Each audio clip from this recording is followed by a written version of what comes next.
আর অবশ্যই আমরা এটাকে বিপ্লব বলছি কিংবা গণঅভ্যুত্থান যাই বলেন না কেন, এটা কিন্তু কোনো সাংবিধানিক নিয়ম মেনে হয়নি, কোনো আইন মেনে হয়নি। আইন যদি মানতে যেতাম তাহলে কিন্তু এই বিপ্লবগুলো হতো না। যদি মেট্রো রেলে আগুন না দেওয়া হতো, যদি পুলিশদেরকে না মারা হতো, তাহলে বিপ্লবটা তো সহজেই অর্জিত হতো না।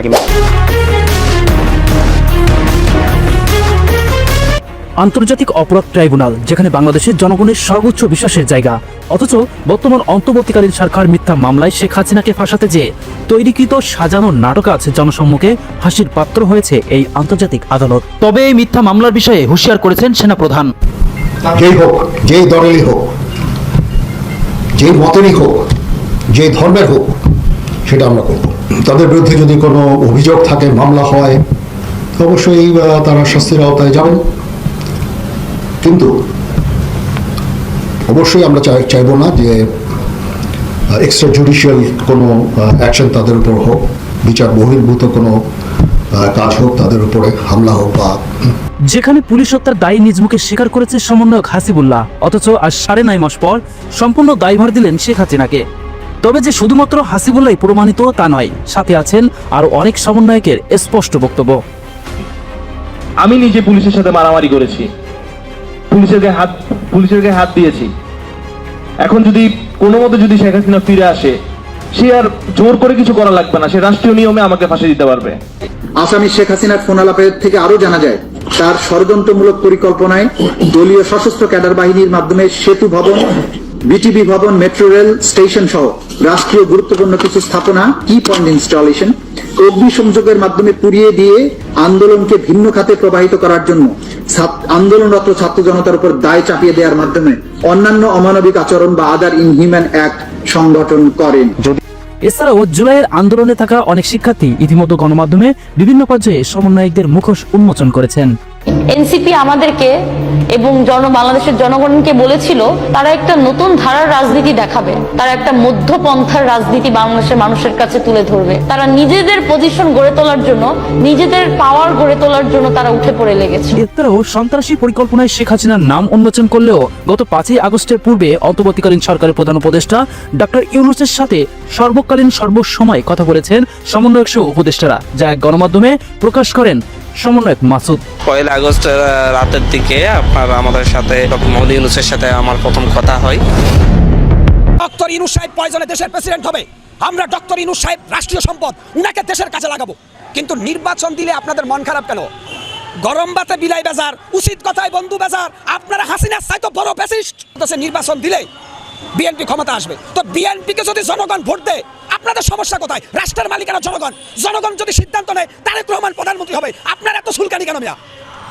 সাদাবাজ যারা করতেছে, দেশের মধ্যে যারা অন্যায় করতেছে, তারেক রহমান যদি প্রধানমন্ত্রী হয়, তারপরে যদি বিএনপি দুর্নীতি করে, বিএনপি দেশের মধ্যে বিশৃঙ্খলা করে, আমরা জনগণ বিএনপির বিরুদ্ধে রাস্তায় নামবো।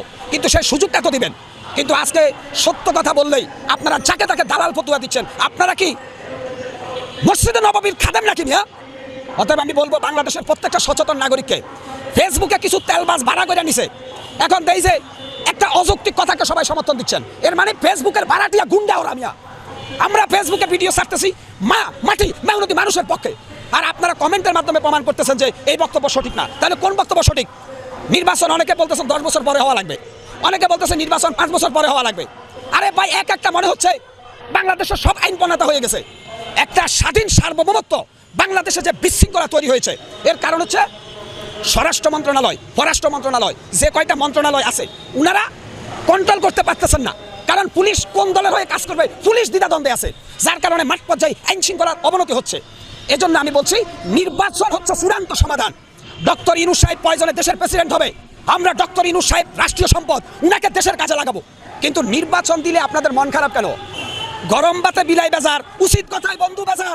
আপনারা হাসিনার চাইতো বড় ফ্যাসিস্ট। আরে ভাই, আপনি দেখতেছেন আওয়ামী লীগের কোনো বিচার কি এখনো হয়েছে? প্রত্যেকটা পুলিশের ভিতরে বা বিভিন্ন গোয়েন্দা সংস্থার ভিতরে আওয়ামী লীগের লোকেরাই তো বেশিরভাগ বলবৎ আছে। এর কারণ অন্তর্বর্তীকালীন সরকার রাষ্ট্রপতির সিগনেচার ছাড়া ওদেরকে বদলি করতে পারবেন না, বা ওদেরকে আপনি শাস্তিমূলক ব্যবস্থা নিতে পারবেন না। তো এই যে রাষ্ট্রপতি আওয়ামী লীগের, রাষ্ট্রপতি সুপ্পু, উনি আওয়ামী লীগ সরকারের একদম কাছের লোক।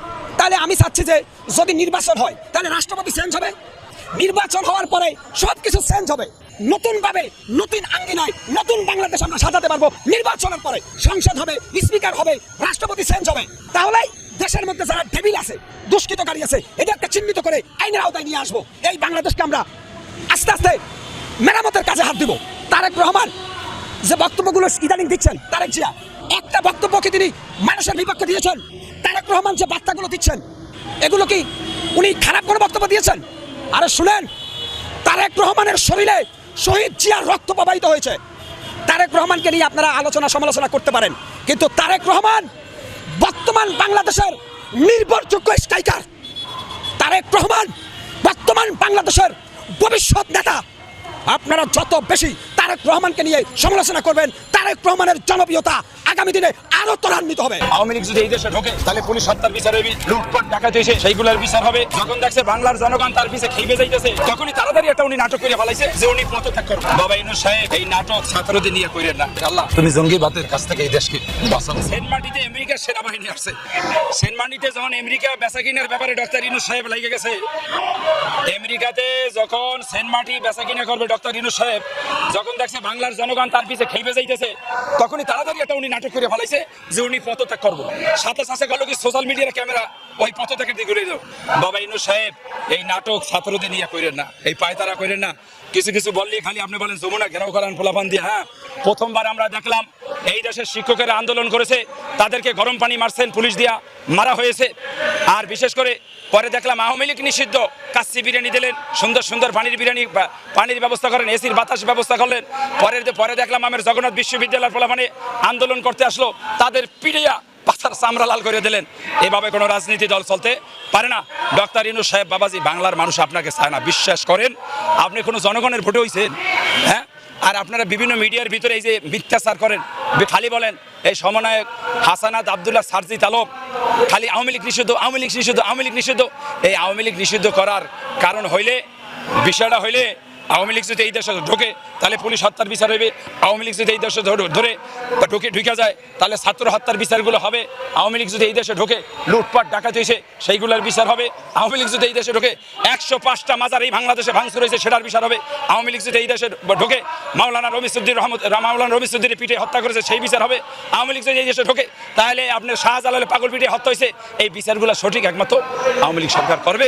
আমি আল্লাহ রাসূলের দরবারে প্রার্থনা করি 5ই আগস্টের পরে দেখেন সারা বাংলাদেশে যেভাবে মাজারগুলো ভাঙচুর করছে, লুটপাট করছে, সারা বাংলাদেশে যেভাবে মাজারগুলো ভাঙচুর করছে, লুটপাট করছে। হ্যাঁ, 105টি বাংলাদেশে মাজার ভাঙচুর করছে।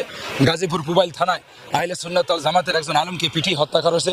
হযরত শাহজালাল শাহবরণ ইয়েমেনি রহমতুল্লাহ মাজারে একজন পাগলকে পিটিয়ে হত্যা করেছে।